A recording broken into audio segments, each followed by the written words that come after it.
कर्म का भोग। नहीं बेटा, मुझे मत मारो, मैं अब से बिना तुमसे पूछे कभी खाना नहीं खाऊंगी, मुझे माफ कर दो, सुशीला ने भीख मांगते हुए कहा। सुशीला एक 60 वर्ष की औरत है। जिस बेटे को उसने मन्नत मांग कर मांगा, उस बेटे ने उसे ये दिन दिखाया। चुप कर बुढ़िया, पैसे पेड़ पर नहीं फलते, उसे मेहनत से कमाए जाते हैं। जो तू खा रही थी ना, उसे मैंने अपने पैसों से खरीदा है, श्रवण ने गुस्सा करते हुए कहा। उसके चिल्लाने से श्रवण की बीवी माधुरी आ गई। क्या हुआ जी, अब क्या कर दिया इस बुढ़िया ने, माधुरी ने कहा। यह बुढ़िया किचन से खाना चुरा कर खा रही थी, श्रवण ने जैसे कहा। उसे सुनकर माधुरी का गुस्सा 7वें आसमान पर पहुंच गया। उसने तुरंत चिमटे को चूल्हे में गर्म किया और उसे सुशीला पर सटा दिया। सुशीला दर्द से तड़प उठी। उसने रोते हुए गिड़गिड़ाते हुए कहा, बहू, मैं तुमसे हाथ जोड़कर माफी मांगती हूँ, मुझे माफ कर दो। चुप कर बुढ़िया, पता नहीं यह बुढ़िया कब मरेगी। यह बोल माधुरी ने उसे एक लात मारी और वहां से चली गई। श्रवण भी वहां से सुशीला को मुंह ऐंठकर चला गया। उनके जाते ही सुशीला ने अपना हाथ पकड़ा जिसमें माधुरी ने गरम चिमटा सटा दिया था।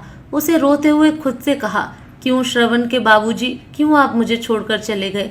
अगर आप होते तो यह नौबत कभी नहीं आती। यह बोल वो रोने लगी। तभी किसी ने उसे पीछे कंधे पर हाथ रखा। सुशीला ने पलट कर देखा तो उसकी आंखें खुशी से चमक उठी। वह अपना सारा गम भूल गई। दादी, आप प्लीज मत रो। मान, श्रवण और माधुरी का बेटा, सुशीला के आंखों से आंसू पोंछते हुए कहा, अभी जो कुछ देर पहले हुआ उसने सब देख लिया था। सुशीला ने उसे गले लगा लिया। मान ने नम आंखों से कहा, दादी, मम्मी पापा बहुत बुरे हैं, वह आपको बिल्कुल भी प्यार नहीं करते हैं। नहीं बेटा, अपने माता पिता को ऐसे नहीं बोलना चाहिए। दादी, मुझे यहाँ नहीं रहना, ये बोल वो रोने लगा कि तभी माधुरी आ गई। ए बुढ़िया, तू मेरे बेटे को रुलाया, तू ऐसे नहीं सुधरेगी, ये बोल वो उसकी तरफ बढ़ने लगी कि तभी बीच में मान आ गया। उसने रोते हुए कहा, आप दादी को क्यों परेशान कर रही हो? आप बहुत बुरी हो, आप अच्छी नहीं हो। माधुरी ने जब उसके मुंह से यह सब बातें सुनी तो उसका चेहरा गुस्से से लाल हो गया। तेरी इतनी हिम्मत, तू अपनी माँ से ऐसे बात करेगा?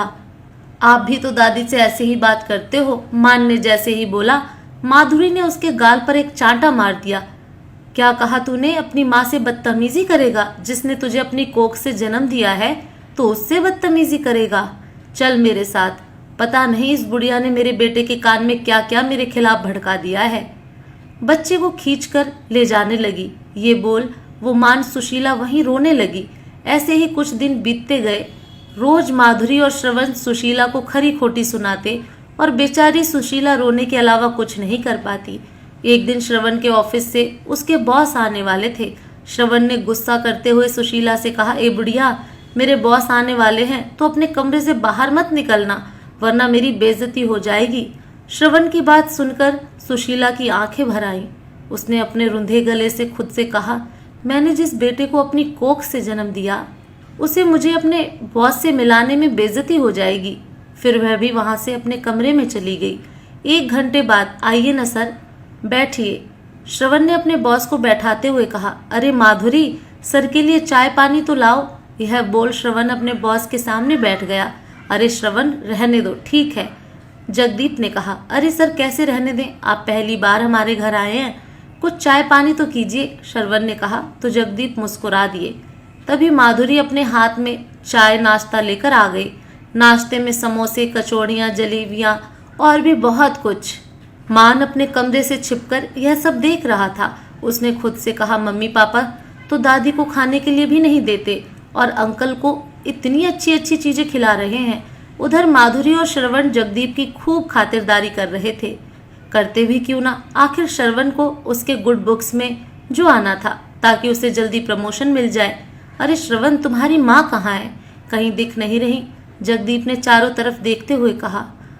वो मंदिर में पूजा करने गई हैं। मेरी माँ को पूजा पाठ में बहुत ही विश्वास है, इसलिए, श्रवण ने कहा। तो माधुरी ने भी उसकी बात में हाँ मिला दी। ओ, अच्छा लगा, जगदीप ने कहा।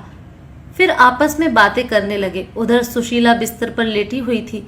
तभी अचानक से उसे खांसी शुरू हो गई।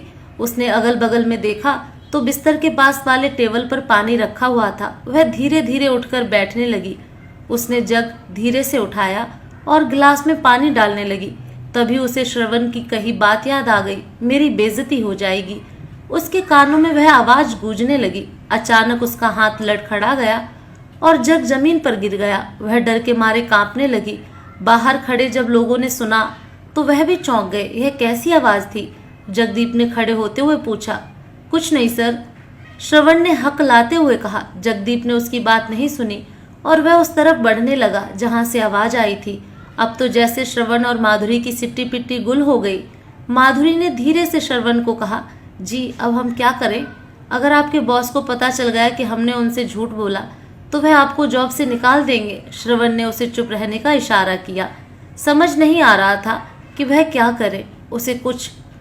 उधर जब जगदीप ने सुशीला के कमरे का दरवाजा खोला तो देखकर हक्का बक्का रह गया। वह जल्दी से भागते हुए सुशीला के पास आया और उसे अच्छे से बैठा दिया। माँ जी, आप ठीक तो है ना? जगदीप ने पूछा।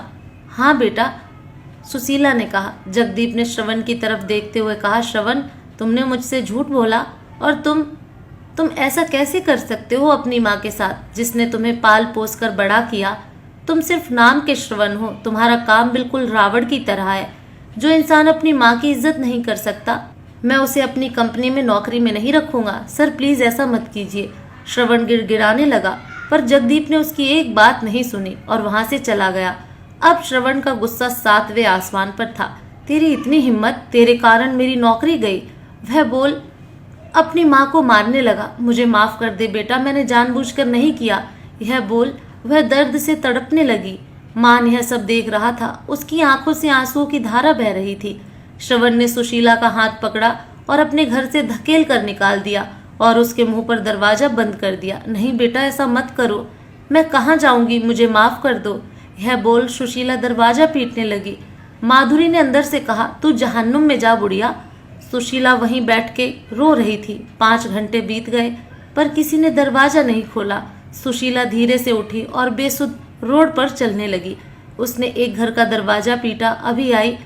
अंदर से आवाज आई, फिर किसी ने दरवाजा खोला। सुशीला ने उसे देखते हुए कहा, बेटी क्या मुझे काम मिलेगा? मैं झाड़ू पोछा बर्तन सब करने के लिए तैयार हूँ। कृपया करके मुझे काम दे दो। मुझे माफ कर दीजिए, पर मेरे घर में बहुत सारे नौकर पहले से हैं। मुझे किसी की जरूरत नहीं है। यह बोल उसने दरवाजा बंद कर दिया। सुशीला की आंखें भर आईं। वह वापस रोड पर चलने लगी। तभी अचानक वह किसी गाड़ी के सामने आ गई। गाड़ी के अंदर बैठे हुए आदमी ने चिल्लाकर बोला, ये बुढ़िया दिखता नहीं है क्या? मरना है तो जाके कहीं और मर। पता नहीं कहां कहां से आ जाते हैं ये पागल लोग। यह बोल वह वहां से चला गया। सुशीला ने खुद से कहा, अब मुझे और जिंदा नहीं रहना। यह बोल वह चलते चलते एक खाई के पास आ गई। तभी किसी ने उसका हाथ पीछे से पकड़ लिया। उसने पीछे पलट कर देखा तो एक आदमी खड़ा था। माँ जी, यह आप क्या करने जा रही थी? उस आदमी ने कहा, जब मेरा बेटा बहू ने साथ छोड़ दिया तो मैं जीकर क्या करूंगी? यह बोल वो रोने लगी। देखिए माँ जी, आप रोइए मत, आप मेरे साथ मेरे घर चलिए। फिर उसने भी नम आंखों से कहा, मेरी माँ ने मेरा साथ बचपन में ही छोड़ दिया। आप भी मेरी माँ जैसी हैं, प्लीज आप मेरे साथ चलिए।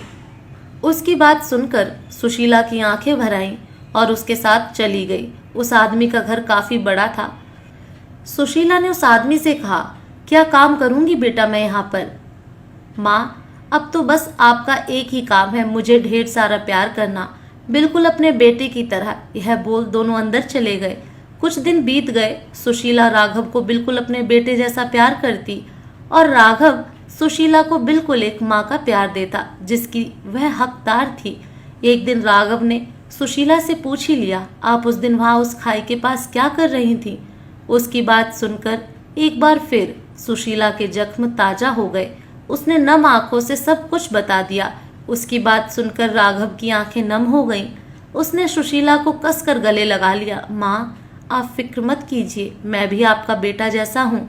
राघव ने कहा, तुम मेरे बेटे जैसे नहीं हो, तुम मेरे बेटे ही हो। यह बोल सुशीला ने उसे प्यार से गले लगा लिया। 20 साल बाद सुशीला का अब देहांत हो चुका था। राघव को हमेशा उसकी कमी खटकती थी, पर राघव की पत्नी उसे एक बड़ी और खूबसूरत सी बेटी भी थी।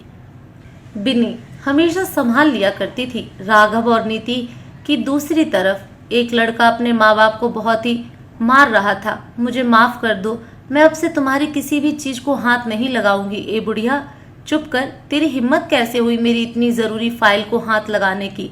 अब से ऐसी गलती हुई ना तो हाथ काट कर फेंक दूंगा। यह बोल मान चला गया। माधुरी और श्रवण फूट फूट कर रोने लगे।